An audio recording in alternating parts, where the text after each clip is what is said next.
এটাই হলো কারবালার শাহাদাত।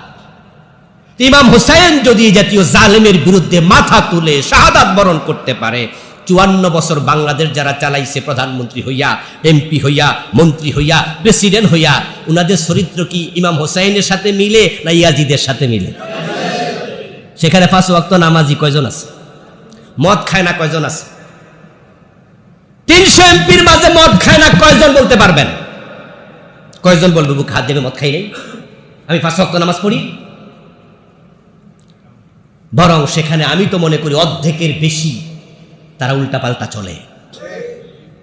এই জন্য হোসাইনের মতো হওয়া লাগবে। আমরা নবীর জীবন থেকে শিক্ষা নিয়ে আজকে বাড়িতে ফিরতে চাই।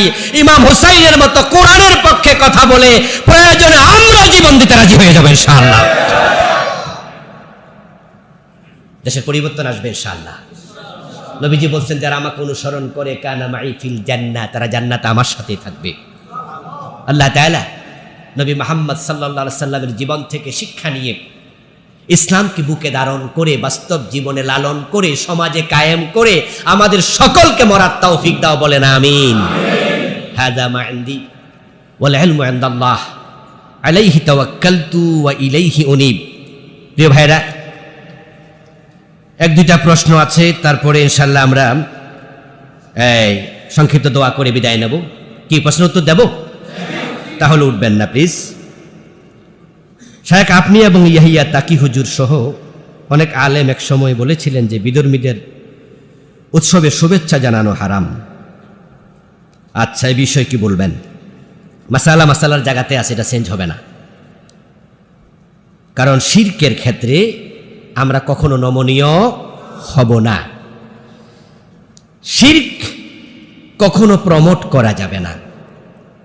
হিন্দুদের যে পূজা হয়, সে পূজা যারা যায়, পূজা যারা করে, তারা কি জান্নাতমুখী না জাহান্নামমুখী?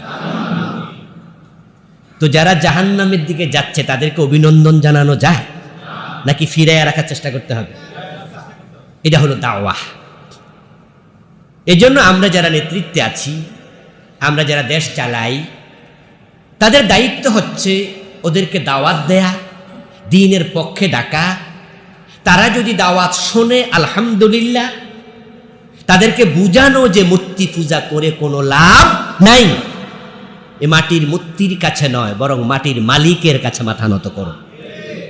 এ দাওয়াত তারা যদি না শোনে, মূর্তি পূজা করে, এটা তাদের দায়িত্ব। তখন রাষ্ট্রের দায়িত্ব হলো তাদেরকে নিরাপত্তা দিতে হবে।